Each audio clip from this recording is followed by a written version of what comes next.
Thank you for listening to this audio teaching.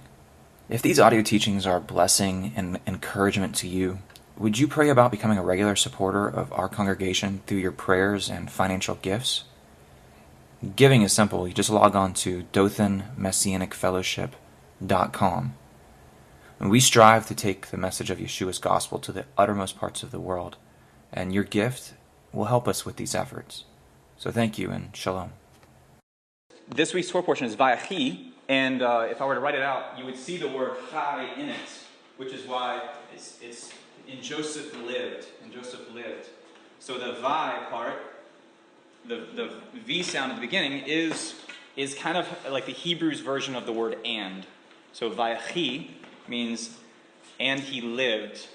And so this week's Torah portion is important because it's kind of the culmination of this character that we've been following for the past, several weeks. What's his name? Who's the main character of our story, our narrative? Who? Joseph, yeah, Yosef. And Yosef is a Hebrew shepherd. He comes from a shepherding family. His name means to add on to or to increase the number of. Some translations say like it's a supplanter, but it's to add into and increase upon. And it's a very fascinating story, this character. If we count through the number of chapters that the book of Genesis spends on characters like Abraham and Isaac and Jacob, and even the creation of the universe, none of them add up to the number of chapters that the book of Genesis, that God wants to spend on this character named Joseph. And so much of the book of Genesis is devoted to this man named Joseph. And in my opinion, there is no other character in the Bible that depicts the ministry and the life of Yeshua, at least his first advent, like the story of Yosef. He's very unique that way. There are hundreds of parallels, and probably more than that, between the life of Yosef and the life of Yeshua. Even the rabbis to this day say that, some rabbis would say that there are two advents of Messiah, and one will come as Messiah ben Yosef, and then another will come as Messiah ben David. And we kind of agree with that, except we think he's the same person. And that they say Messiah ben Yosef will be a suffering servant, Messiah ben David will be a conquering king.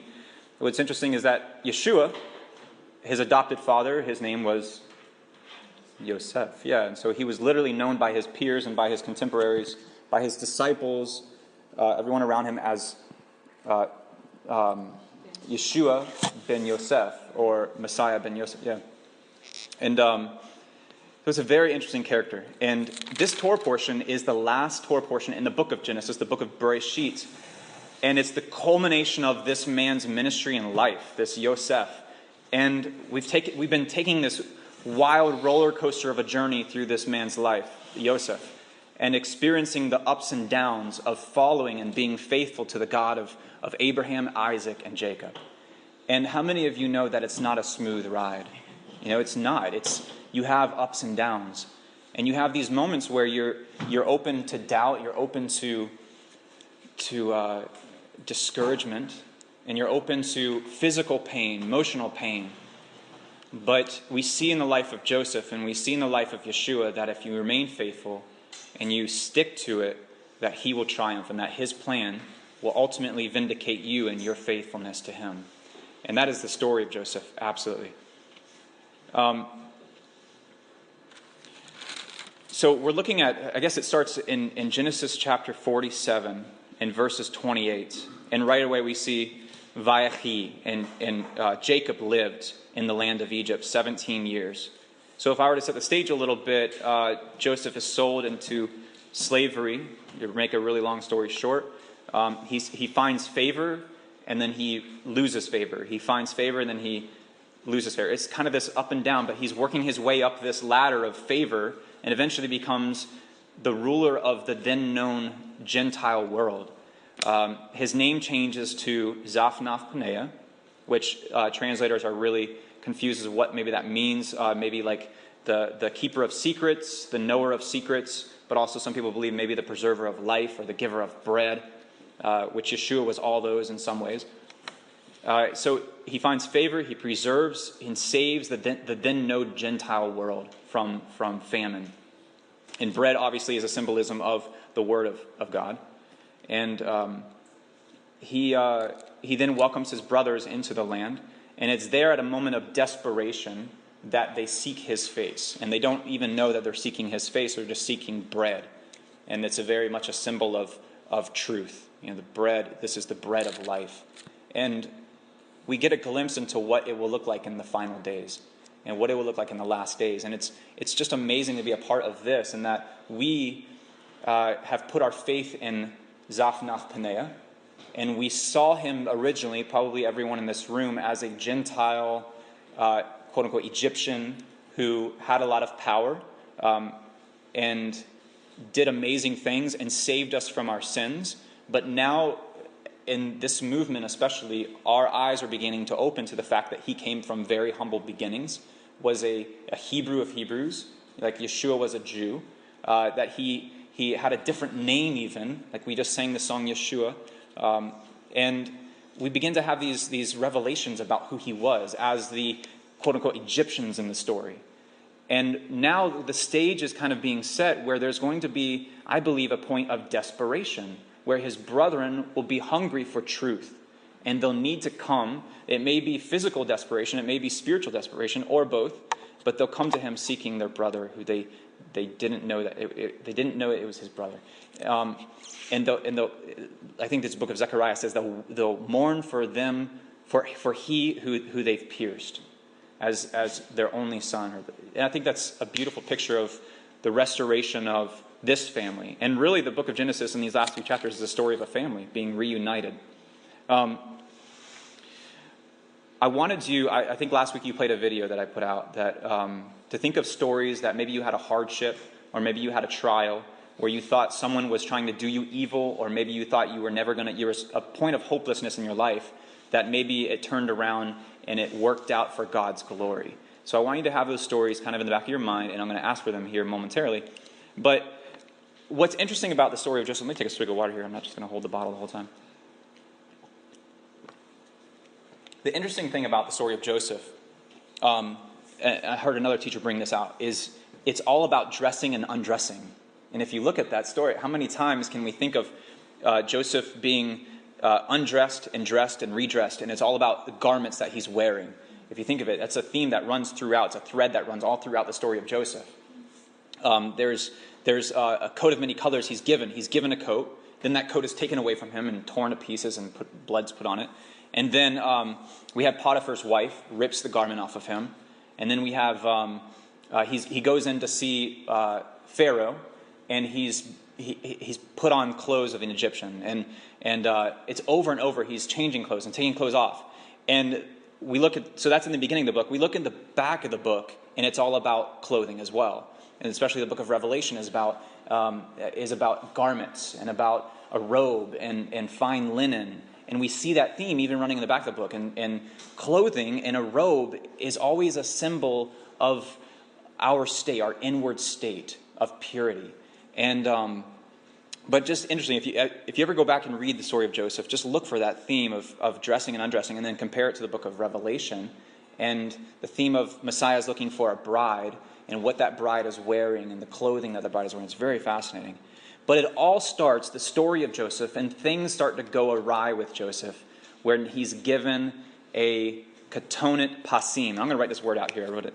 Katonet pasim. And translators are really confused as to how to spell this, or how to translate this robe. It's spelled with a kaf, a tav, and a vav, and I've got a noon, and a tav. So if you're taking notes, you're welcome to jot this. And this is a pei, and a samik, a yod, and a mem. And this is katonet pasim. And it's probably where we get the word coat from. Our English word coat comes from katonet, maybe, I don't know. But katonet pasim. And translators are really confused over what that means. The best thing they can come up with is that in the book of 2 Samuel, chapter 13, if you remember, there's a story where there's a deranged son of David who wants his sister Tamar really badly. And he pretends to be sick. Remember that? He's laying in bed, and he sends his sister in. It says that she's dressed in a katonet pasim, which means that she is of royalty, but she's also pure. She has not been with a man before. And so it gives us a glimpse into what this coat of many colors is. And the coat of many colors is kind of it's a very loose and maybe not very accurate translation of what the katonet pasim is. But a katonet pasim, it carries with it the idea of royalty, but also the idea of purity. So when he's given this katonet pasim, it may have had a lot of colors in it, but what he's saying is that you are a son of royalty, and you are a son that's going to remain pure. And I think is what his father was trying to express in that gift. And so it all starts, the narrative of Joseph starts with that coat. And that's when things just kind of start to go awry with him, because he's shown favor. And immediately it makes the other brothers jealous. And I just thought that was interesting. If you want to jot down, 2 Samuel 13 is where that story takes place. It's one of the few other times we see katonet pasim ever mentioned. I want to draw your attention, if you want to look to Genesis 49. In Genesis 49. And let me set the stage a little bit. Here we are, Jacob is about to die. And he's how old? Is it 147, am I right? I think he's 147 here when he's dying. And he gathers his sons. Yeah, Jacob's 147. He's gathering his sons. He blesses Ephraim and Manasseh. He's blessing the sons of Joseph, and he's making them his own sons and giving them a part of the inheritance of Jacob. But here, starting in chapter 49, it says, "Then Yaakov called for his sons and said," and then we get into this. It's like 27 verses of really confusing, convoluted, prophetic, just weird blessings, if you want to even call them that, over each of these 12 sons. But what's interesting about this, and it really shows kind of divine orchestration here between it all, is that we have this beautiful chiastic structure between all these verses. And let me actually write it out. I'm going to write it sideways, which will make sense here in a second. But first of all, Jacob's sons are gathered. Jacob's sons are gathered to here. Okay? Jacob's sons are gathered. Then we have a prologue to his prophetic oracle. So I'm going to put a prologue here. A prologue. And then we have Leah's sons are blessed. In verses 3 through 15, Leah's sons are blessed. Leah's sons.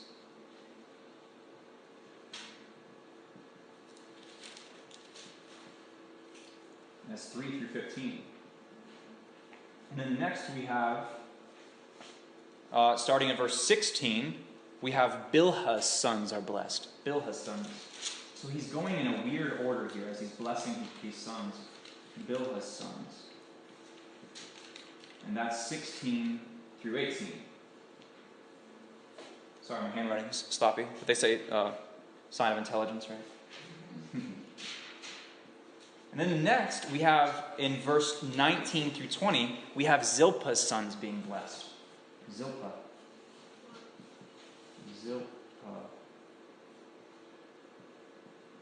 And that's verses 19 and 20. And then we got to stop there for a second, because this is weird passage. It's random, it's out of place, and it says, at verse 18, "I wait for your deliverance, Adonai." I wait for your deliverance. And it's random and it's out of place. But we'll come back to it in a second.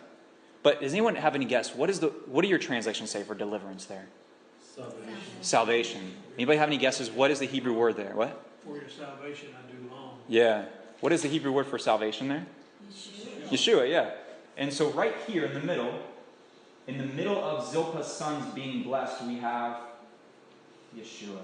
And that is significant because, and it's spelled just like Yeshua, like Yod, Shin, Vav, and Ayin, just like the name Yeshua. This is the very first mention of the name of Yeshua in the entire Hebrew Bible. It comes up right here as Zilpah's sons are being blessed. So, hey, come on in. Oh, you're fine, Good. So, Zilpah's sons are blessed. And the next one is, we have, let me see, starting in verses 21, we go back to Bilhah. we go back to Bilhah, so it's a weird order. We go back to Bilhah's sons. Bilhah's sons. And then it jumps, in verse 22, we go to Rachel's sons are being blessed. Rachel's son. You guys starting to see the pattern here? Rachel's sons. And then we go to verse 28. We have an epilogue in verse 28. We have a closing out. Epilogue. And then what's really fascinating in verse 28 to 33, verses 28 to 33, it says, all these are the 12 tribes of Israel, and this is how their father spoke to them, and he blessed them, and giving them his own vessel. And then it says in verse 33, I'm going to jump down to verse 33 of 49. Verse 33 says, then when Yaakov had finished charging his sons, he drew his legs up into the bed, he breathed his last breath, and he was gathered to his people. So here we have Jacob being gathered. Jacob's gathered.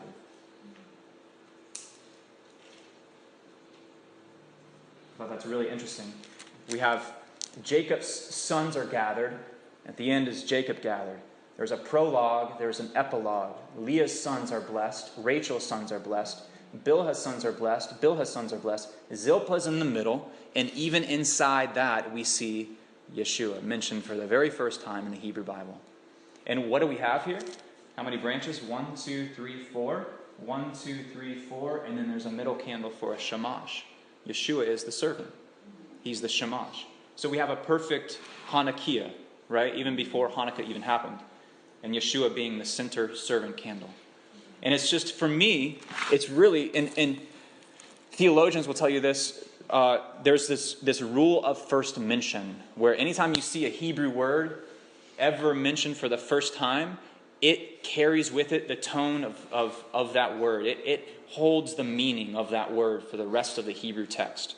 And here we see Yeshua mentioned for the first time, and he's mentioned in the middle, dead center of all his brethren, of all his family being blessed. And it says that this is what it's going to look like in the last days, is how he opens it up. He says, here's what will happen in the final days, is how Jacob opens this blessing.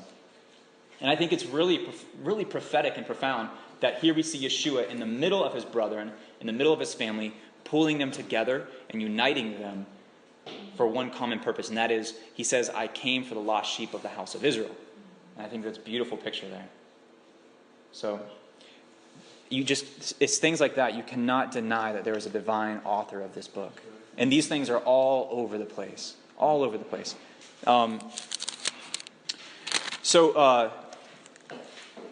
I wanted to talk about one other thing. Genesis 50 and verse 20, if you want to look at that. I kind of wanted to zoom in on this for today. Genesis 50 and verse 20.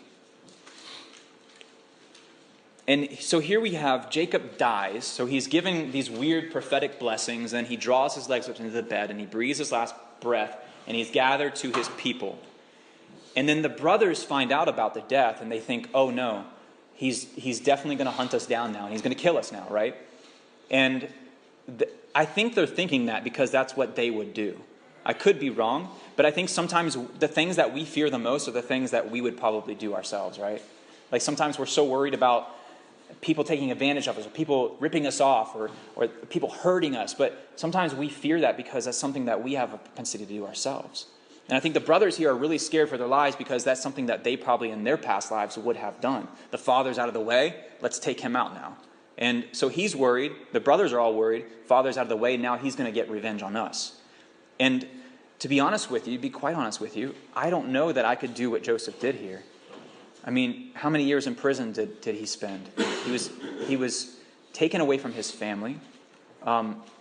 Just the amount of emotional trauma that Joseph probably had to go through. And here he is in a moment where his father is out of the way. He's out of the picture. He's the most powerful man in Egypt beside Pharaoh. He has a whole army at his disposal. This is a perfect opportunity to exact revenge. I mean, maybe not wipe them out, but at least enslave them and make them his personal, whatever the case may be. But it just shows the goodness and the grace and the humility of Joseph and who he is. And he says in verse 20, his brothers come to him and they say, here, we are your slaves. And they're saying, spare our lives. But Joseph, he said to them, "Don't be afraid. Am I in the place of God? You meant to do me harm, but God meant it for good." And how many amazing stories start off with that word, those two words, "but God," right? How many stories in your lives start off with those two words, where you think you're at a point of desperation, a point of hopelessness, but then those two words come into play, "but God," right? And that's what happened in Joseph's life. But God meant it for good, so that it would come about, as it is today, with many people's lives being saved. So don't be afraid. I will provide for you and your little ones. In this way he comforted them, and he spoke kindly to them. In the Hebrew, it literally says, and he spoke to their hearts. Their hearts. And I wanted to zoom in on this word meant. In the Hebrew, but God meant it for good. So you meant it for evil, but God meant it for good. And I wanted to zoom in on that particular word and talk about that. It's the word chashav. Chashav, and I'll spell it out. Let me write this down for a second. So if you are taking notes, it's chet, and then a sheen, and then a beit. A beit, yes. I'm not sure. Good question. Chashav. And you would, you would pronounce that like C-H-A-S-H-A-V. Something like that. Chashav. I'm trying to move this podium out of your way.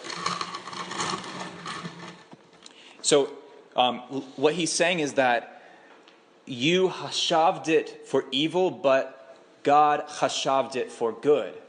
And this word is interesting. It's used 124 times in the Hebrew Bible. 124 times. If someone wants to flip over, let me do this. Miss Joanne, can I get you to go to Exodus 26:1? And Bill, could I get you to go to Exodus 35:35? And then I'll get Miss Mary, if you don't mind, to go to Leviticus 25:27. And then we'll stop there for a little bit. Whenever you get there, Miss Joanne, you're fine to read. So we're looking at this word hashav, some other occurrences of this word in the Hebrew Bible, I guess.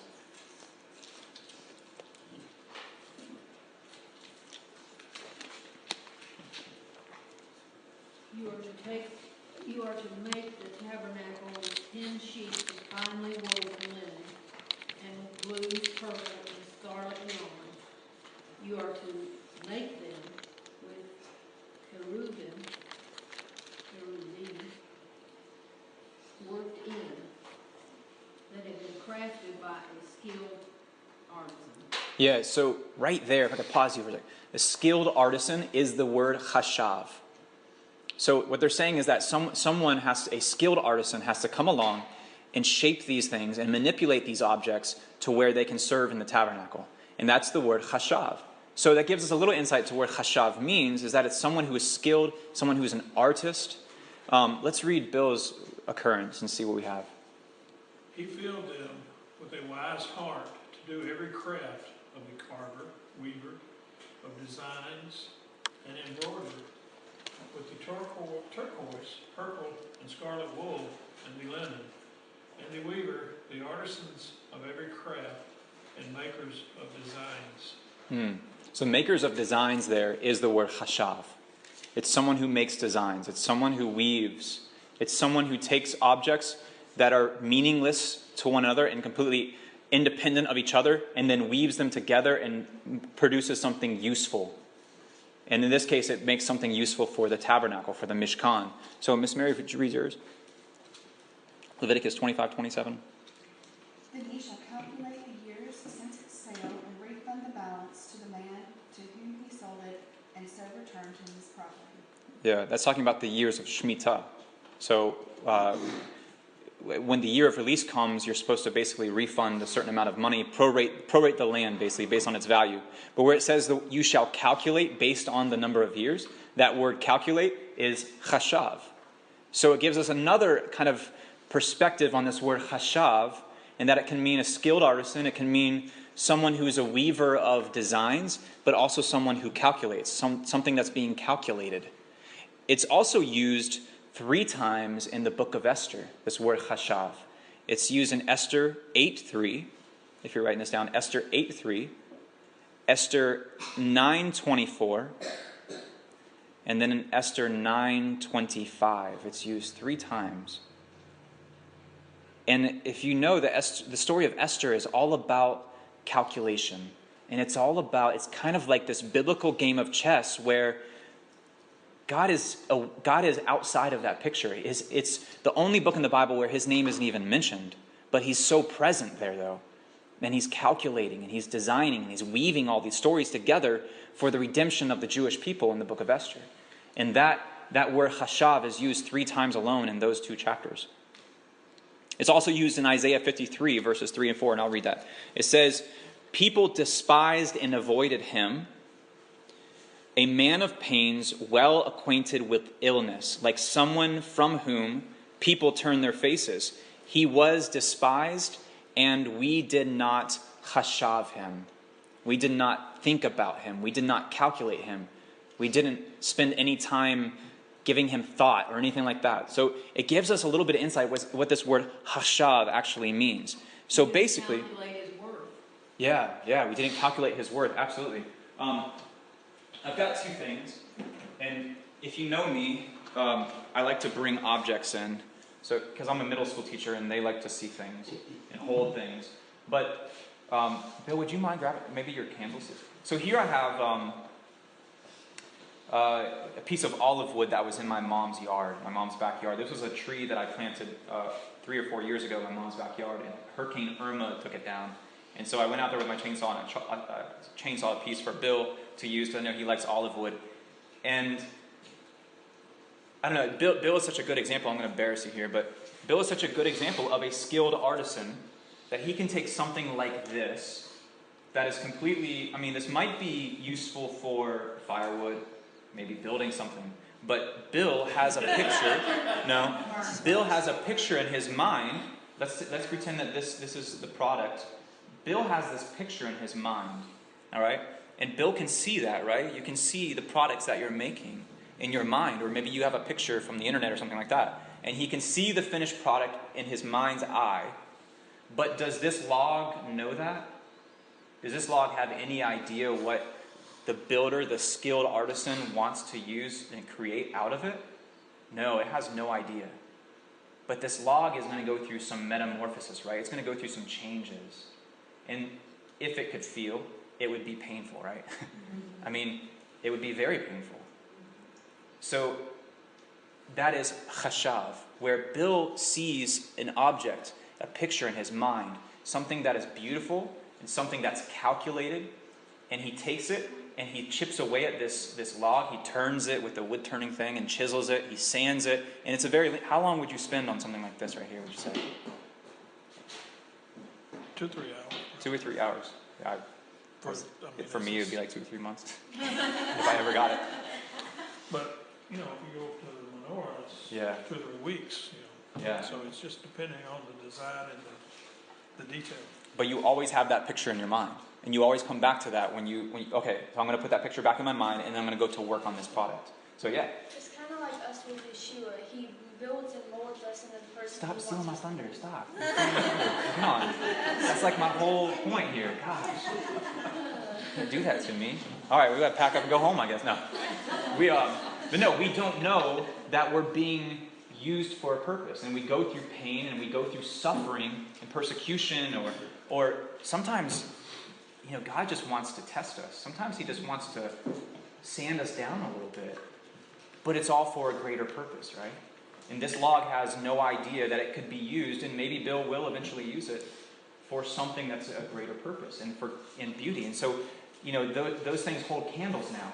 And so maybe a family will gather around, and that candle will give off light and radiance and warmth. And I'm reminded of a book, The 3 Trees. Remember that, Stacy? Was it 3 Trees? Who's that by? Anybody know? I'll have to look it up. It's a great book. It's about 3 trees that are on a hilltop. One tree, they're all cut down. One tree is used for what? Trough. Yeah, it's used for a feeding trough for animals. Another tree is used to build a boat. And a third tree is used to build an execution stake, a cross for the Romans. And the book follows these 3 trees. And Yeshua is laid in that trough. And then he calms the waters in that boat. and then he dies on that final execution stake. But those trees have no idea, so this tree has no idea that it's about to experience a lot of pain at the hands of Bill, but it will be beautiful in the end, and it will have a greater purpose at the end. And that is the essence of Chashav. And that's the essence of the story of Joseph. So, Noah, you have a question? I had a book at home. I should have brought it. Yeah, really good book. You have that book at home? Yeah, that's right. We read I it. used to, it was like one of my favorite books. Yeah, it is a really good book. This is another example of Chashav, and this is made by Lucy. We have some skilled artisans in here. Yes. I'm proud of you. This is a skilled artisan at work. And, I don't know, you probably spent several hours on this, right? Easily? More like a couple of weeks. A couple weeks, yeah. So, yeah, pushing 48 hours, I don't know. But she probably went to the store, and you saw all these different colors, and you maybe didn't have the picture in your mind at that point, but maybe if I pulled out some more designed ones, this is some with patterns that she makes. And so she has a picture of the finished product in her mind, and she takes all of these seemingly random colors and weaves them together and forms something beautiful and useful. And now, in the future, a baby will be swaddled in this blanket. And as before, those threads were not being used for anything useful. I don't know what they're made out of. What are they? They're not wool, are they? No, most of them are cotton. Cotton, okay. And polyester. Yeah, cotton and poly. So these threads were made and rolled together, and eventually she, as a skilled artisan, put them together and weaved them, always having that finished product in her mind. And this blanket had no idea what was happening to it, but this blanket will be used to swaddle an infant, and that is a greater purpose, right, than sitting in a craft store in a roll, right? And that is the essence of Chashav. And many times in our lives we experience the pain of being sanded down or being chipped away, or in this case chainsawed in half. And we can ask the question, why am I doing this? Why are you putting me through this? If you really loved me, you wouldn't put me through this. And we can ask questions like that. So we can get angry, or we can give back glory. And at the moment of our desperation, it's the hardest thing to do to give back glory and to know that He's refining us. And He's trying to get us to a point where we can serve a greater purpose. And We have to submit. yeah, absolutely. Yeah, and we have to empty ourselves so that He can fill us and use us. And, just that personal experience. In speaking about this hurricane, we went through a hurricane a few months back, Category 2 hurricane. And it was very inconvenient, very painful, cost me a lot of work and money, boarding up my mom's house and stocking up on water and gas for everything. And it was very inconvenient. And I didn't want to experience it, but we made it through. And there was a lot of work. My house, had minor damage, but there was a big tree down in my front yard that we spent weeks and weeks chainsawing apart and hauling out. And we lost power for 8 days. And that was probably the most inconvenient part, is losing power for 8 days in 90-degree temperatures every day. And we live in a cul-de-sac road, and we're kind of towards the end of that cul-de-sac. But I was telling Stacy, in those 8 days of not having electricity, we met more of our neighbors than we had met in 10 years of living in that neighborhood. And we had more conversations with them and more opportunities to serve them than we did in 10 years of living in that neighborhood. Yeah, it cost us, misery, laying in bed sweating and wondering, where are we going with this? Just when is the power going to come back on? But the next day we would see our neighbors out in the front yard, or we always had our windows and doors open to air the house out, to get some kind of air circulation. And we would always cross paths with someone who needed, someone across the street who needed a tree chainsawed down off of the power line, whatever the case may be. We were there and we were able to serve it, open doors. So before you go getting angry with God over the trials that you experience, look for opportunities to give Him glory, because He might be opening a door for you. And worst case scenario, And it's hard to say this, but worst case scenario is we lose our own physical lives in the process. And Yeshua lost his life to give us life and give it more abundantly. And I think Joseph is a perfect example of that. He's someone who always sacrificed himself and always humbly approached the will of God because he knew that at the end, God would vindicate that. And God would use that. The last thing I wanted to play you on is a video. And it's a beautiful video. So Chashav, if I could review real quick. And I think it's very fitting that Joseph is given a katonet pasim, a coat of many colors, or a coat it's probably made from wool, probably dyed, but it's woven together. And it's almost like it's an omen of what the rest of his life will look like, right?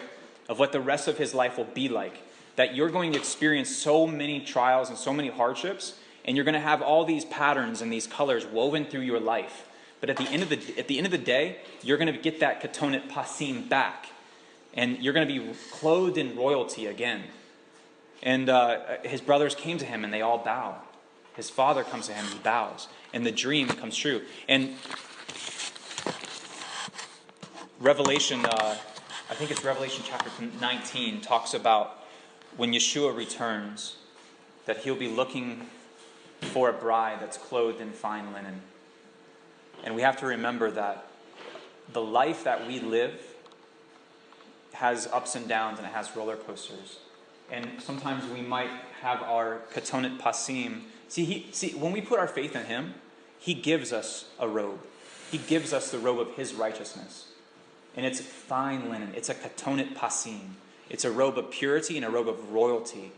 And what we do to that robe and what we do with that robe is then up to us. Do we keep it pure? Or do we go and take it and defile it? And I think that's the essence of the story, is when he returns, he wants to see what our robes look like. And the beauty of it all is that he's forgiving and that we can wash that robe. And if all we have to do is say, Father, I messed up. I messed up today. Can you wash my robe clean, and can I have a fresh start? And that's the beauty of God's grace. And that is so echoed in the story of Joseph, is that his brothers come to him and he says, I forgive you. And that's, what did Yeshua say as he's giving up his last breath? He says, forgive them, Father, because they don't realize what they're doing. And that's, yeah. There's a poem called The Weaver. I think y'all are familiar with it. Huh. I am not. It says, I'm not going to quote the whole thing, I don't remember it, but it says, not till the loom is silent and the shuttle cease to fly, will God unroll the canvas and show us the reason why. The dark threads are just as needful in the weaver's skillful hands as the threads of gold and silver in the pattern he has planned. Wow. And that's all I remember of it. That's perfect. Yeah. Thank you for sharing that. That is beautiful. That's so true. The weaver. I'll have to look that up and post it. At this point, I wanted to share a story of my own before I ask for your stories. I was 18 and I was a freshman in college. I was a week away from starting my first class in college, and I needed a job. And I jumped in a car with some buddies of mine, and we drove down to a little shopping center, and there was a Subway there, and there was a Publix and some other stores. And my friend kind of half-jokingly said, you should go in the Subway and ask for a job. And I went into the Subway, and they went out to Publix, and they were shopping in the Publix. And I went into the Subway, and I spoke to the manager, and I said, I'm just about to start college here at Southeastern. I need a job. And I was like, I wonder if I could fill out an application. He's like, well, when can you start? And I said, tomorrow? And he said, okay, well, we'll fill out the paperwork when you come in tomorrow. He's like, you can start tomorrow. We need people really bad. And so I'm sitting out there waiting for my buddies to leave Publix, and they meet me at the car, and they say, how did it go? And I say, well, they hired me, I guess. I got a job. And they're like, what? Just that quick? And I was like, I guess, It was really confusing. I went in the next day and filled out all the paperwork, and then so things were going well. And I was working at a Subway as an 18-year-old and getting lots of free Subway food and cookies. And 2 weeks into the job, I am riding my skateboard down the sidewalk, and I'm coming up to the Subway, and I cross a busy highway, and I get into the parking lot, and there's half a dozen or more police cars in the parking lot. And this is 2 weeks into me working there. And I pick up my skateboard and I walk into the store as usual. And there is my manager, the assistant manager, and all my other fellow employees handcuffed and sitting on the floor with their backs to the wall. And I walk in, and there's police and there's investigators. And I walk into the scene, and the owner of the restaurant walks up to me. And he says, Gabe, I'm glad you're here. And I thought, I'm about to hand him. I didn't do it. But he says, Gabe, I'm glad you're here. He's like, you're the new manager. He says, we're gonna hire people from another store and get people from another store here as quickly as possible. But you're in charge. I'll explain more later. Do you think you can do that? And I'm just like, sitting there holding my manager who hired me 2 weeks ago is sitting there handcuffed, and and I say, yeah, I can do that. And so I go back, and later that after they all leave and they go off to prison, they get in the police cars. My manager, the owner of the store, who I'd really never seen before, he explains to me. He says they hired you to set you up for theft, and what they were doing was at night they would write a total amount of money on the cash deposit slip, and then take money out of that, and then write your name in it, and then deposit it in the safe. And he said, I realized right away that I was seeing envelopes written with your name on it in multiple people's handwriting. And I realized that something was up. Something was fishy. And he said, I installed a secret camera and watched them do it and realized that you were not scheduled on those nights. And he said, they were all trying to set you up for theft. And that's why they hired you.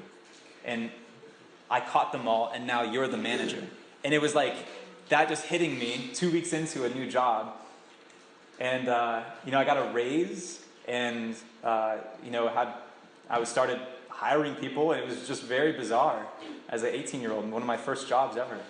And it was just a good example. It reminded me of the story of Joseph, where some people can mean you, evil. Some people can mean you ill intent, but God turns it on their head sometimes, and you end up finding favor that's even greater than what you could even imagine.